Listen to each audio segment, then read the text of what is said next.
నిన్న పార్లమెంట్‌లో, లోక్‌సభలో జరిగిన వక్ఫ్ బిల్లు ఆహ్, ప్రవేశపెట్టారు. దాని విషయంలో వైఎస్ఆర్‌సీపీ ఆంధ్రప్రదేశ్‌లోని ప్రతిపక్షం వైఎస్ఆర్‌సీపీ, ఇటు తెలంగాణలో ఉన్న ప్రతిపక్షం బీఆర్ఎస్ పార్టీలు 2 ఆ బిల్లుకు వ్యతిరేకంగా ఓటు వేయడం జరిగింది. అయితే వీళ్ళకి ఇక్కడ హిందువులకి మనం హిందూకి ఇది ఏదో అనుకూలంగా బీజేపీ గవర్నమెంట్ ఇది తీసుకొచ్చింది. అలానే ముస్లింలకి తీవ్రమైన అన్యాయం ఏదో జరుగుతుంది అనే ఉద్దేశంతో మేము దీన్ని తీవ్రంగా అపోజ్ చేస్తున్నామని రాజ్యసభలో కూడా వాళ్ళు దీన్ని వ్యతిరేకంగా ఓటింగ్ చేయడం జరిగింది.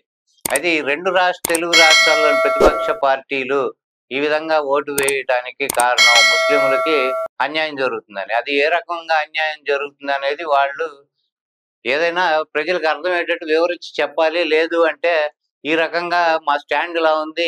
ఇందుకోసం అని మేము ముస్లిం పక్షాన మేము దీనికి బిల్లుకి వ్యతిరేకంగా ఓటేస్తున్నాం అని చెప్పాలి. అది 2 కాకుండా ఇటు ఇంతకీ పార్లమెంట్ లోక్‌సభలో గాని, రాజ్యసభలో గాని బిల్లుకు వ్యతిరేకంగా ఓటు వేసిన ఈ 2 ప్రతిపక్ష పార్టీలు అసలు వాళ్ళ ఎంపీలకైనా దీనికి పట్ల అవగాహన ఉందా? లేదా? అనేది మనం ఒకసారి ఆలోచించుకోవాలి. అలానే ఇప్పుడు ముస్లింలు వాళ్ళకి సంబంధించిన ఆస్తుల విషయంలో ఇక్కడ ఈ బిల్లు వల్ల వచ్చిన నష్టము లేదు. అలానే స్వాతంత్రానికి పూర్వం వక్ఫ్ బోర్డ్ కింద ఉన్న 4,000 ఎకరాల దేశంలో ఈరోజు 9,60,000 ఎకరాలు ఎలా అయింది అనేది కూడా వాళ్ళు కనీసం ఒక ఆలోచనతో అయినా ముందుకెళ్తే బాగుండేది. అలానే ఇక్కడ ముస్లింలకి జరుగుతున్న అన్యాయం ఏంటి అనేది వాళ్ళు ఒకసారి ఆలోచించుకొని ఇక్కడ వాళ్ళ బోర్డ్‌లో వేరే మతస్థులు ఇద్దరిని నామినేట్ చేసి ఆ బోర్డ్‌లో నామినేట్ చేస్తారు సభ్యులుగా అనేది గవర్నమెంట్ పెట్టిన బిల్లులో ఉంది. ఇది చాలా తీవ్రమైన అన్యాయం, వ్యతిరేకము అని చెప్పి వీళ్ళు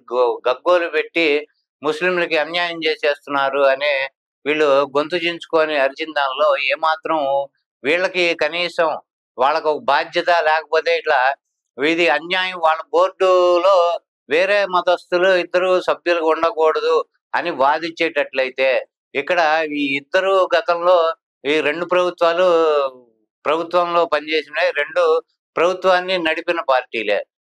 అక్కడ ఏపీలో జగన్మోహన్ రెడ్డి గారి గవర్నమెంట్, ఇక్కడ కేసీఆర్ గవర్నమెంట్. ఈ 2 చోట్ల వీళ్ళు 5 ఆయన 10 ఏళ్ళు, ఈయన గతంలో 5 ఏళ్ళు ప్రభుత్వాన్ని నడిపినప్పుడు ఇదే హిందూ దేవాలయాల్లో అన్య మతస్థుల్ని ఉద్యోగులుగా పెట్టుకోకూడదు. ఇది నేరం అని చెప్పి వీళ్ళేమన్నా భావించి వాళ్ళందరినీ అక్కడ తీసేస్తే బాగుండేది. ఏదో ఒక ఆహ్, మొక్కుబడిగా వీళ్ళు ఒక జీవోనో లేకపోతే ఒకటి ఆర్డినెన్స్ లాగా ఒకటి పాస్ చేసేసి అక్కడ స్ట్రిక్ట్‌గా ఈ నిబంధనలు ఏమన్నా అమలు చేశారా అక్కడ అంటే లేదు, జరగలేదు. మరి ఆలయాల ముందు దుకాణాలు వీటిలో అక్కడ ముస్లిమ్స్ లేకపోతే హిందూయేతరులో ముస్లిమ్స్ గాని, వేరే మతాలకు చెందిన వాళ్ళు గాని అక్కడ దుకాణాలు వాళ్ళు తీసుకుంటే ఇది అన్యాయం. గుడి ముందు, గుడి ఆవరణలో వాళ్ళకి దుకాణాలు ఇవ్వంటే అక్కడ సెక్యులరిజం వీళ్ళకి పాపం గుర్తొస్తుంది. సెక్యులరిజం అనేది వీడొక్కడికే ఉండాలి, అవతలోడికి ఉండకూడదు అనేది వీళ్ళ భావన. లేకపోతే అవతలోళ్ళు కూడా సెక్యులరిజం పాటించాలి అని వాళ్ళకి చెప్పే దమ్ము మనకుండాలి ముందు. మనం పాటించేప్పుడు వాడు పాటిస్తున్నాడు లేదా అనేది తెలుసుకోవాలి.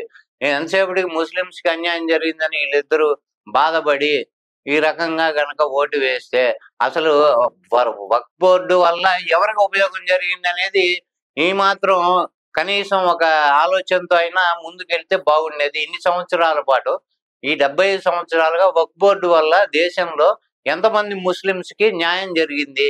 ఎంతమందికి ఆ వక్ఫ్ బోర్డు వల్ల ఉపయోగాలు గాని, ఇంకోటి గాని, చదువు విషయంలో గాని, ఉన్నత చదువుల్లో గాని, లేకపోతే వాళ్ళ జీవన ప్రమాణాలు బాగుపడటానికి ఈ వక్ఫ్ బోర్డ్ ఏమన్నా ఉపయోగపడిందా ముస్లిమ్స్‌కి అనేది కనీసం ఇంగిత జ్ఞానంతో ఆలోచించకుండా మేము గుడ్డిగా ఇది ముస్లిమ్స్‌కి అగైనెస్ట్ అంటే హిందువుల ఓట్లు గాని, హిందువుల మనోభావాలతో గాని వీళ్ళకి ఏ పని లేదు. అంటే హిందువులు మనకు ఎట్లాగూ వాళ్ళు ఓటేసి తీరుతారు. హిందువుల ఓట్లు మనకి ముఖ్యం గాదు అని వీళ్ళు గనక గట్టిగా అనుకోనుండుండి ఈ పని చేసుండాలి అని అనుకోవాలి మనం. ఎందుకంటే హిందువులకి మనమేమన్నా వ్యతిరేకం అవుతామా అనే కనీస ఆలోచన కూడా వాళ్ళు చెయ్యలేదు అంటే ఆ ధైర్యం ఎందుకొచ్చింది అంటే హిందువుల ఐక్యత ఉండదు. కులాల వారీగా, వర్గాల వారీగా వీళ్ళు కొట్టుకు చేస్తారు. మనం లాస్ట్‌లో మనమేదో ఇచ్చే దాయిలాలు ఇస్తే వీళ్ళు ఓట్లేస్తారు అనే ఉద్దేశంతో వాళ్ళు ప్రవర్తించడం జరుగుతుంది. అదే ముస్లిమ్స్‌లో అయితే ఇంకో ప్రలోభాలకి ఓటుకి నోటిస్తామని చెప్పి ఓటుకి నోటు టైప్‌లో వాళ్ళ దగ్గరికి ఎవడైనా ఎళ్తే ఇది జరిగే పని గాదు. వాళ్ళు ఓటుకి నోటు తీసుకునే పరిస్థితి ఎప్పుడు గతంలో నుంచి చరిత్రలో చూసుకుంటే ఈ రోజు కనబడలా. నోటు తీసుకొని డబ్బు తీసుకొని ఓట్లేసే ముస్లింలో లేదా ఇంకో ప్రలోభాలు లొంగి ఓటేసే ముస్లింలో మనకి ఇక్కడ ఎవరు కనబడరు.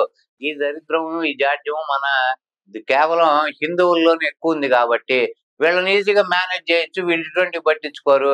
మనకు కావాల్సింది వాళ్ళ ఓట్లు అని వీళ్ళు ఏ రకంగా అయితే అనుకొని ఈ పని చేశారో, వీళ్ళకి బుద్ధి వచ్చేట్టు హిందువులంతా ఐకమత్యంగా వచ్చే ఎలక్షన్ లో కానీ, ఎప్పుడు ఎలక్షన్లు జరిగినా కానీ మా ఓట్లు మీరు వద్దనుకున్నారు కాబట్టి వీళ్ళకి ఎవడన్నా వీళ్ళు ఓట్ల కోసం వస్తాడు అడగటానికి, మా ఓట్లు వద్దనుకొని మీరు ఆ బిల్లుకి మీరు వ్యతిరేకంగా ఓటేశారు కాబట్టి మా ఓట్లు వద్దని మీరు అనుకున్నట్టు మేము భావిస్తున్నాం కాబట్టి మా ఓటు మీకు వెయ్యము అని నిర్ద్వందంగా మొఖమాటం లేకుండా మొఖాన్ని చెబితే అప్పుడు కానీ ఈ దేశంలో కానీ మన తెలుగు రాష్ట్రాల్లో కానీ ఒక్కొక్క నాయకుడు అనేవాడికి బుద్ధి వస్తుంది.